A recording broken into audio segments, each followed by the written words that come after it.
Hey guys, welcome back to my channel. Today, I'm taking you somewhere truly unique, Namibia. This country is called one of the most mysterious places in Africa. Why?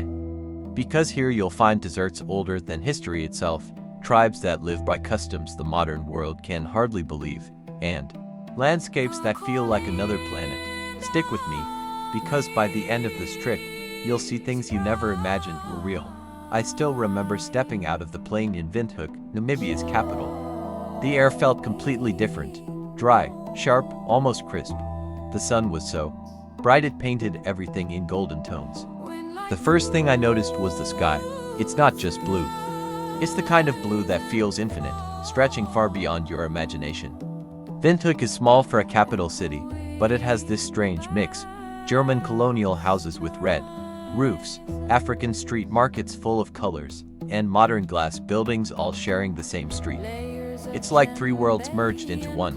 The people, smiling, curious, and always ready to say hello. You instantly feel their warmth, but also their pride. Namibia isn't just another country, it's a place with a deep soul. I walked through Independence Avenue, the main street. Vendors were selling bright fabrics, wooden carvings, and roasted corn. The smell of grilled meat mixed with the sound of music, drums beating somewhere in the distance, voices singing in languages I couldn't understand, yet somehow felt universal. And then, just around the corner, a German bakery. Yes, strudel, pretzels, even bratwurst. Namibia was once a German colony, and the influence is still here. Imagine walking out of a colonial cafe into a buzzing African market within seconds. That's Windhoek for you. I visited the Christuskirch, a church that looks like it was taken straight out of Bavaria and dropped in Africa. It's surreal. Standing there, I felt how Namibia's past and present are tangled together in ways no other country can show. But Namibia is not just cities. The true magic begins when you leave Windhoek and head southwest into the Namib Desert, the oldest desert in the world. Hours of driving through barren land until suddenly you see them, the dunes of Sossusvlei. Imagine mountains made of pure red sand, stretching endlessly. At sunrise, the colors shift every second: orange, crimson, purple, even pink. Standing there, you realize this desert has been here for more than 50 million years. It feels eternal. One of the most surreal places is Deadvlei. It's a white clay pen surrounded by black, dead trees, standing like skeletons against the fiery dunes. The trees have been dead for 900 years, yet they haven't decayed. The desert air is so dry it preserved them like nature's own museum. Walking there felt like walking on Mars. I climbed Big Daddy, one of the tallest dunes in the world, to 325 meters high. Every step was heavy, the sand pulling me down, but when I reached the top and looked around, I almost cried. The silence, the infinity, it's the kind of beauty that humbles you. From the desert, I traveled north to meet one of the most fascinating peoples of Africa. Women are unforgettable. Their skin glows red because every day, they cover themselves with a paste made from butterfat and ochre. It's not just for beauty, it protects their skin from the sun and insects. Their hair is braided and also covered in this ochre mixture, decorated with shells and beads. Their jewelry is heavy, made of copper and iron, each piece carrying meaning about their family or status. When I first walked into a Himba village, the women laughed at my camera, then smiled and let me sit with them. They spoke in their language, and even though I didn't understand the words, I understood the warmth. But then came the shock. I learned about their tradition of okujapisa omukazendu, the practice of sharing wives with guests. For the Himba, this is not shameful or strange. It's a gesture of respect, of hospitality. For us, it's almost unthinkable, but here, it's a way of life that has lasted centuries. I realized that, to understand Namibia, you can't just look with your eyes. You must look with your heart, and accept that not every culture measures love, loyalty, or family the same way we do. As the sun set over the desert and I sat with the Himba women around their fire, I felt something I hadn't felt in a long time: perspective. We often think our way of life is the right way. But Namibia teaches you there are many ways to live, and each one holds wisdom if you're willing to listen. This was only the beginning of my journey. Next, I'll take you to the Skeleton Coast, one of the most terrifying and breathtaking places on Earth. where shipwrecks sleep under the fog. So, don't go anywhere. Namibia is just getting started. Have you ever stood in a place that feels like the end of the world? That's exactly how I felt when I arrived at the Skeleton Coast. Imagine this: on one side, the world's oldest desert, dunes stretching forever. On the other side, the cold Atlantic Ocean with waves crashing violently. Between them, just fog, wind, and silence. They call it the land God made in anger. And honestly, I could see why. I remember walking toward the wreck of an old ship, half buried in sand. Its wood was broken, its metal rusting, but it still stood, like a skeleton of history. Hundreds of ships have been swallowed here by the fog and wild currents. For sailors, this coast was a death sentence. I stopped filming for a moment just to listen, and all I heard was the roar of the ocean and the whistle of the wind. No birds, no people, just nature's voice, reminding you who's in charge. A local guide told me, if you see footprints in the sand here, they're probably your own. Nobody survives long on this coast without help. That hit me hard. Namibia doesn't play games. After the Skeleton Coast, I needed life, movement, energy, and I found it in Etosha National Park. Etosha is like Africa's Noah's Ark. You drive for hours across dry salt pans, and suddenly, boom, a family of elephants appears, marching slowly in the heat. Their massive bodies cast giant shadows, and the ground literally shakes under their steps. I'll never forget the first time I saw a black rhino here. Endangered, powerful, majestic. My guide whispered, "You're lucky. Some people search for days and never see one." And there it was, staring at us, its horn shining in the sun. But the wildest moment, watching a lioness hunt. It was late afternoon, the air was heavy, and a group of zebras grazed near a water hole. Then silence, absolute silence. Out of nowhere, a lioness crept low, her golden body blending perfectly with the dry grass.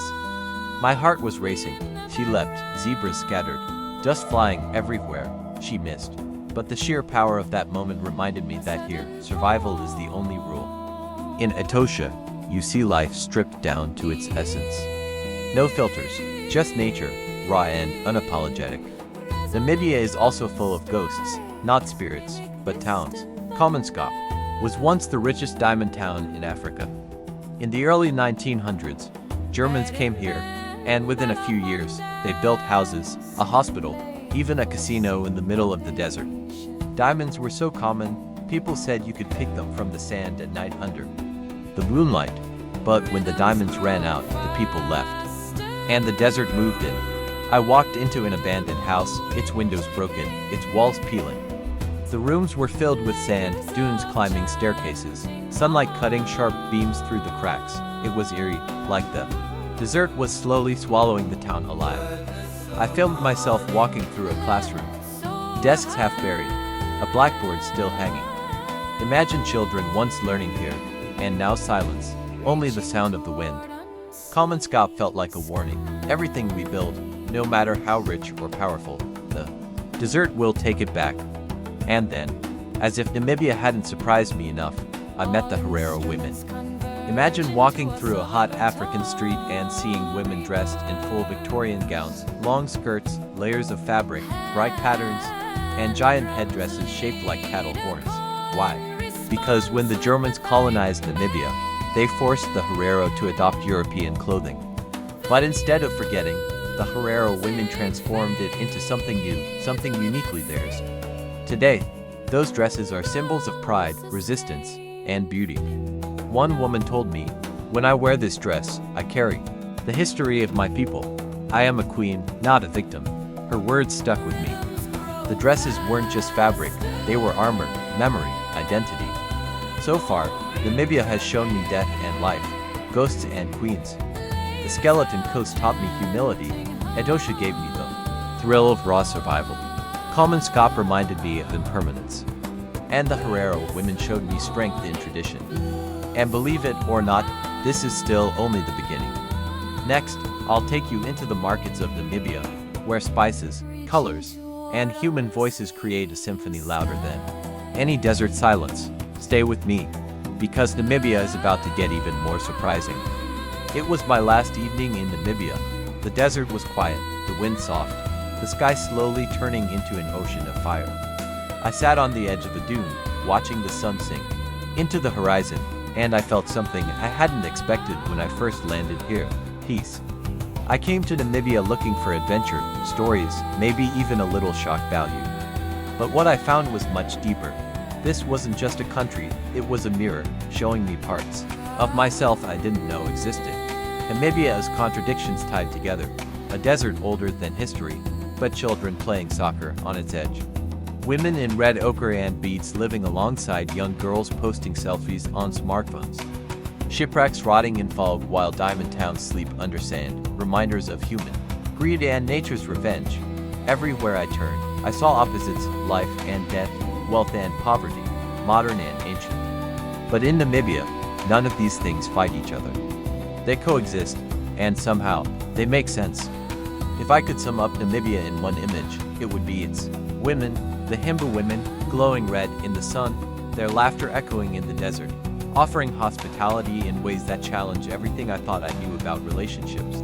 The Herero women, walking proudly in Victorian dresses, turning a painful colonial past into symbols of resilience and power. The market women, selling spices, fabrics, and jewelry with smiles that make you feel at home. In their faces, I saw strength. In their traditions, I saw continuity. And in their eyes, I saw something that humbled me, a connection to the land, to family, to identity, that many of us in the modern world have forgotten. Namibia's wilderness also changed me. The lioness stalking zebras in Etosha taught me patience and courage. The elephants, moving in families, reminded me of loyalty. The rhinos showed me rarity is worth protecting. And the silence of the Namib Desert taught me that sometimes the loudest answers come when you stop asking questions. Namibia's people taught me humility. When a Himba elder told me, "We don't ask if a tradition is right or wrong. We ask if it keeps us together," I realized how different our worlds are. In the West, we chase individual happiness. Here, they protect community harmony. Both have value, both are truths. Namibia taught me to stop judging and start listening. On my last night, as the stars exploded above me, millions of them, brighter than I had ever seen, I whispered a promise to myself. I will come back. Namibia is not a place you visit once. It's a place that marks you. It changes the way you look at your own life, your own culture, your own priorities. I arrived curious, I left grateful. So, my friends, if you've stayed with me through this entire journey, thank you. I hope you felt the heat of the desert, heard the songs of the tribes, and seen the ghosts of the diamond towns through my eyes. Namibia is not for everyone. It's raw, it's challenging, sometimes it's shocking. But if you're brave enough to go, it will reward you with the kind of wisdom you can't find in books or on screens. And maybe, just maybe, it will it reminded me, that our world is much bigger, stranger, and more beautiful than we ever imagined.